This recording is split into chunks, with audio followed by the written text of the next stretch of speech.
तर आमच्या कॉलेजमध्ये एक छान प्रोसेस होते की प्रत्येक नाटकाच्या आधी आम्ही सगळे मिळून खूप जास्त रिसर्च करतो.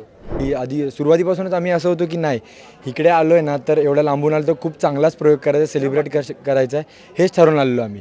बरीच वर्षांची परंपरा आहे आमच्या एम डी कॉलेजची. सो एम डी कॉलेज आलं की नाव आलं की आम्ही मेहनतीला कोणी मागे पडत नाही.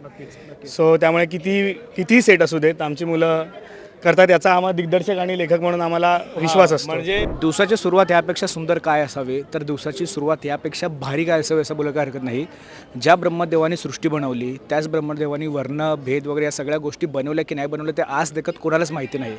पण याच ब्रह्मदेवाच्या अवतीभोवती फिरणारी एक गोड एकांकिका मला आत्ता बघायला मिळेल. म्हणजे मित्रांनो की दिवसाची सुरुवात माझी खरंच खूप चांगली झाली. त्यासाठी सगळ्यांना तुमच्या सगळ्यांचं धन्यवाद. ब्रह्मदेवाने सृष्टी बनवली, सृष्टी कोणी म्हणजे आपल्याला खूप तर्कवितर्क आहेत, पण वर्ण कोणी बनवले, त्याच्यानंतर शूद्र कोण, महार कोण, वैष्णव कोण, ब्राह्मण कोण हे आज देखत का माहिती नाही आहे. पण एक गोष्ट मला प्रकर्षाने जाणवली या एकांकिकेमधून, ती म्हणजे स्टेजवर काम करणारे, बॅकस्टेजला काम करणारा मुलगा किंवा मुलगी असेल, संपूर्ण तुमची टीम असेल ना, ती तेवढाच तत्परतेने काम करत होती जेवढा आम्हाला बघायला मजा येत होती. म्हणजे प्रत्येक एकेका पॉईंटवर अंगावर काटा येत होता. छोट्यातल्या छोट्या डिटेलिंग. सुरुवात मी दिग्दर्शकापासून करतो.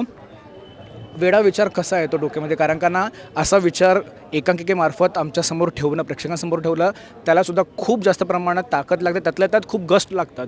काय सांगशील एकंदरीत कसं जुळून आलं आणि किती भारी वाटते की चला भाई झाले आपले, आता पुढे जे होईल ते होईल. काय सांगशील त्याबद्दल? नमस्कार, मी रोहित कोतेकर आणि रोहन कोतेकर माझा जुळा भाऊ आहे. आम्ही दोघांनी मिळून हे लिहिलं आणि डिरेक्ट केलं आहे. सो कसं सुचलं या प्रश्नाचं उत्तर म्हणजे जी आमची सगळी मुलं आहेत, तर आमच्या कॉलेजमध्ये एक छान प्रोसेस होते की प्रत्येक नाटकाच्या आधी आम्ही सगळे मिळून खूप जास्त रिसर्च करतो. त्या रिसर्चमुळेच मग मुलांमध्येच एक विषय, दुसरा विषय, तिसरा विषय, मग ते विषय येत मागेच आम्ही नगरलाच ब्रह्मास्त्र नावाची एकांकिका केलेली. त्यावेळेला ब्रह्मदेवाचा थोडाफार अभ्यास झालेला. तर मग ब्रह्मदेवाचं एकही मंदिर ना ज्याने सगळं बनवलं आहे, बरोबर, आपण सगळ्याच देवांची मंदिर आहेत, मग ज्याने निर्माण केलं आहे त्याचं मंदिर का नाही. मग त्याला ही गोष्ट मग आम्ही त्याला जोडली आणि आम्ही खूप आनंद पटवर्धन डॉक्युमेंटरी डिरेक्टर आहे, त्यांच्या सगळ्याच डॉक्युमेंटरीज आहे, आम्ही सगळेच फॅन आहोत. म्हणजे त्यामुळे आम्ही त्यावेळेला राम के नाम किंवा जय भीम कॉम्रेड किंवा अशा प्रकारच्या त्यांच्या ज्या डॉक्युमेंटरीज आहेत त्याचा व्यवस्थित बरोबर जवळजवळ आम्ही ते 7-8 वेळा सगळ्यांनी बघितलं. तर त्याचा पण खूप जास्त फायदा झाला आम्हाला की आपल्याला बोलायचं आहे ते खूप स्ट्रेट बोलायचं आहे, मजा करत बोलायचं आहे. आणि नगरबद्दल सांगायचं झालं तर अहिल्यानगर महाकरंडक हा असा करंडक आहे जिथे आम्ही सगळेच किती काही झालं ना तरी आम्ही ऑडियन्स इतकं कमाल आहे की ही अशी एकमेव स्पर्धा असेल जिथे ऑडियन्स पण फीडबॅक द्यायला येतं. बरोबर. म्हणजे आम्ही पुण्यात जातो, आम्ही इतर ठिकाणी जातो, इवन आम्ही मुंबईतही करतो, पण मुंबईत आहे ना ते स्पर्धेचं वातावरण खूप जास्त असतं. ही एकमेव स्पर्धा आहे जिथे सगळे प्रयोग आहेत ना खूप जास्त सेलिब्रेट करतात. मी एन्जॉय नाही म्हणणार, मी मुद्दाम सेलिब्रेट म्हणणार.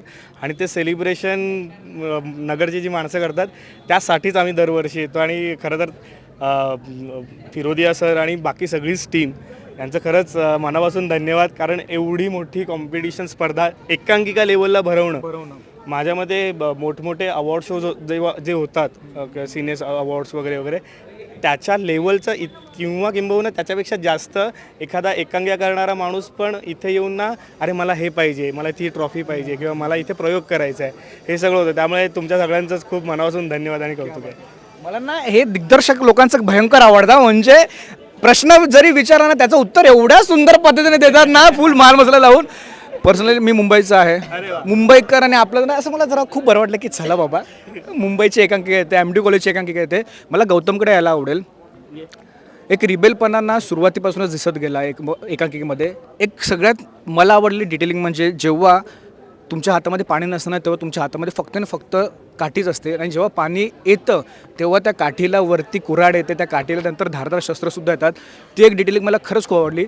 किती प्राऊड वाटतं की यार चला, कसं झालं कसं नाही झालं ती पुढची गोष्ट आहे. आम्ही आमचं सादरीकरण केलं इकडे, आम्ही आमचे 100% दिले, आता पुढे जे होईल ते होईल. काय सांगितलं? काय नाही, इथे करत असताना खूप मज्जा आली. सगळ्याच टीमनी मला खूप म्हणजे एनर्जी पास केली. आधी सुरुवातीपासूनच आम्ही असं होतो की नाही, इकडे आलो आहे ना तर एवढं लांबून आलो तर खूप चांगलाच प्रयोग करायचा, सेलिब्रेट करायचा आहे हेच ठरवून आलेलो आम्ही.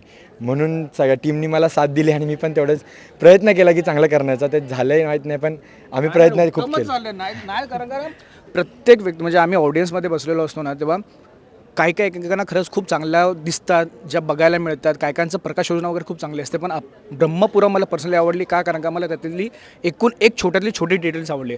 मला पुजारी तुमच्याकडे यायला आवडेल. एक असतं ना की जसं जसं सिनेमामध्ये सुद्धा आपण बघतो, मालिकेमध्ये सुद्धा बघतो की सुरुवातीचा ग्रे शेड, नंतर तो माइल्ड होतो, नंतर तो होत व्हाईट कलरचा पूर्ण होतो. किती कसब लागते दिग्दर्शकाकडून सगळं जाणून घ्यायला, समजून घ्यायला, आणि चला आता आपल्याला उतरायचं मार्केटमध्ये. खरं तर डिरेक्टरांना थँक्यू.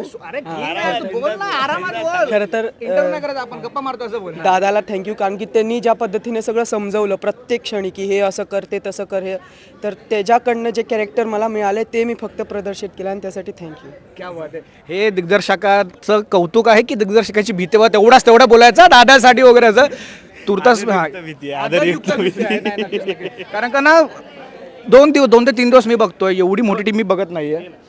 अरे क्या बात आहे. जुळे भाऊ सुद्धा आलेले आहेत.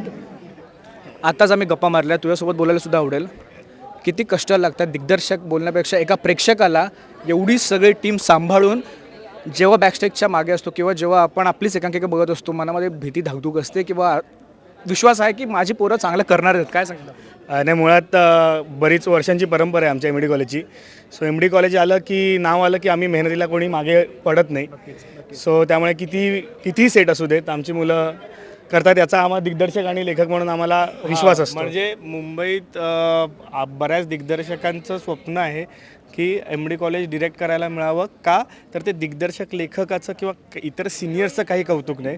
एम डी कॉलेज असं आहे की जो 11वीला मुलगा येतोय तो राहतोच 10/10 मध्ये.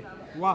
त्याने कधी आयुष्यात पुस्तक वाचलंच नाही किंवा त्याने अजून काहीच नाही केलं आहे, आणि तिथपासून आम्हाला हे करायचं आहे हे प्रत्येक मुलाला माहिती असतं.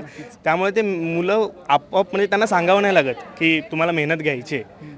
ते त्यांना माहिती आहे की आपल्याकडे काहीच नाही आणि मोठं व्हायचं असेल तर लहान व्हावं लागतं. छोट्या अंतरुणात आम्ही मोठी स्वप्न बघतो. क्या बात आहे, क्या बात आहे. जे आधी बोललो त्या दिग्दर्शकाचं उत्तर असं असतं. हा म्हणून दिग्दर्शक बनतात ना, म्हणजे छोट्या अंतराने. खरंच खूप भारी वाटतं. तुर्तास मी ते थांबतो. धन्यवाद. माझ्या दिवसाची सुरुवात खरंच खूप सुंदर केली त्याबद्दल. पुढे निकाल काय लागेल नाही लागेल ती पुढची गोष्ट आहे. जसं तू बोललास की आम्ही सेलिब्रेट करतो, खरंच खूप चांगल्या पद्धतीने सेलिब्रेट केलं आहे. सवयीला भेटू आपण, सगळ्यात महत्त्वाचं तेव्हासुद्धा भेटू. सवयीसाठी सुद्धा तुम्हाला हार्दिक शुभेच्छा, ऑल द बेस्ट. आणि आत्ताच्या एकांकिका कर्नाटकासाठी सुद्धा ऑल द बेस्ट. पुन्हा एकदा धन्यवाद आमच्यासोबत गप्पा मारल्याबद्दल. Thank you so much. थँक्यू.